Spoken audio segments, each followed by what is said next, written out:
Good morning student. छात्रों, कल हमने नए अनुपात की गणना पढ़ना स्टार्ट किया था। उसकी पहली स्टेप हमने कल पढ़ी थी, जब प्रश्न में केवल नए साझेदार का अनुपात दिया गया है। उसका हमने एक उदाहरण किया था। आइए उस स्टेप का आज एक उदाहरण हम और हल करते हैं, क्योंकि छात्रों ये स्टेप हमें एक एक समझ में आएगी तो आगे की स्टेप हमें समझ में आएगी। हमें एक स्टेप को कंप्लीट करने के बाद ही दूसरी स्टेप पर जाना होगा। इसलिए मेरा आपसे निवेदन है कि आपको मैं एक सवाल आज और हल करा रहा हूँ, उसके 2-3 उदाहरण दे रहा हूँ, आप उनको हल करें, फिर ही हम आगे बढ़ पाएंगे। देखिए नया एग्जाम्पल, पी क्यू और आर 1:1:1 में लाभ बांटते हुए साझेदार हैं। मतलब कि पी क्यू और आर तीनों ही फर्म में 1:1:1 में लाभ बांट रहे थे। वे जेड को 1/4 हिस्से हेतु साझेदार बनाते हैं। जेड के प्रवेश के बाद सभी साझेदारों के नए अनुपात की गणना करिए। देखिए पी क्यू ओ आर हल कर रहे हैं हम, तीनों का अनुपात है 1:1:1। जेड को 1/4 हिस्से के लिए प्रवेश दिया। सवाल पूरा समझ में आ गया। देखिए माना कि कुल लाभ है 1 रुपया। अब 1 में से 1/4 भाग दे दिया जेड को, तो बचा कितना? 3/4। ठीक है, पहले कल भी बताया था, वापस समझा रहा हूँ मैं कि एक चपाती को मिलकर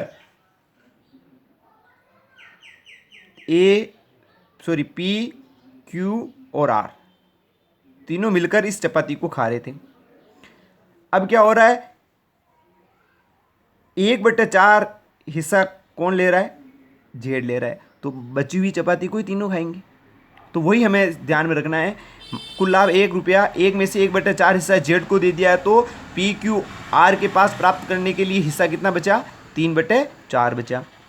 शेष हिस्सा 3/4। अब 3/4 को जो पुराने साझेदार है तीनों पी क्यू और आर, वो अपने अनुपात में बांट लेंगे। तो पी का नया अनुपात आ जाएगा 3/4। जो हिस्सा बचा 3/4 इंटू 1/3, 3 एकम 3, 4 तरी 12। इसको और सोल्व कर सकते हैं, 3 एकम 3, 3 चौक 12, ये 1/4 हो गया। फिर क्यू का नया अनुपात 3/4। जो हिस्सा बचा हुआ है इसका भी पुराना अनुपात 1/3 ही है,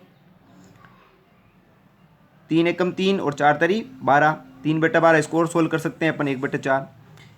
पी का नया अनुपात 3/4 इंटू 1/3, 3 एकम 3, 4 तरी 12, 3/12। इसको और सोल्व कर सकते हैं, 1/4। तो देखो पी क्यू और आर तीनों को हमने निकाला, और जेड का तो हिस्सा पहले से दे रखा था 1/4। अनुपात है ना, यहाँ लिख देता हूँ मैं, अनुपात 1/4। तो पी का भी हो गया 1/4, क्यू का भी हो गया 1/4, पी का भी हो गया 1/4 और जेड का भी हो गया 1/4। अतः पी क्यू आर जेड का नया अनुपात क्या हो जाएगा? 1:1:1:1, 1:1:1:1। इस तरीके से छात्रों पहले स्टेप्स का ये दूसरा उदाहरण कि अब जो हमने प्रैक्टिस की वो अपना हल हुआ। अब मैं आपको ये 4 प्रश्न दे रहा हूँ, उसको आपको हल करने। स्टेप फर्स्ट के पहला, राम और मोहन एक फर्म में 1:1 में साझेदार हैं। सोहन को 1/4 हिस्से के लिए फर्म में प्रवेश देते हैं। सभी साझेदारों का नया अनुपात ज्ञात कीजिए। इसी स्टेप को, कल का उदाहरण और आज का जो उदाहरण मैंने बताया, उसी को ध्यान में रखते हुए आपको ये चारों उदाहरण हल करने। फिर दूसरा, ए व बी एक फर्म में 2:1 में साझेदार हैं। वे सी को 2/3 हिस्से हेतु फर्म में प्रवेश देते हैं। सभी साझेदारों का नया अनुपात ज्ञात कीजिए। ठीक है। तीसरा, एक्स वाई व जेड एक फर्म में 1:1:1 में साझेदार हैं। वे पी को फर्म में 1/3 हिस्से हेतु प्रवेश देते हैं। साझेदारों के नए अनुपात की गणना कीजिए। अभी जो हमने जो सवाल हल किया उसी पैटर्न पर ये सवाल है।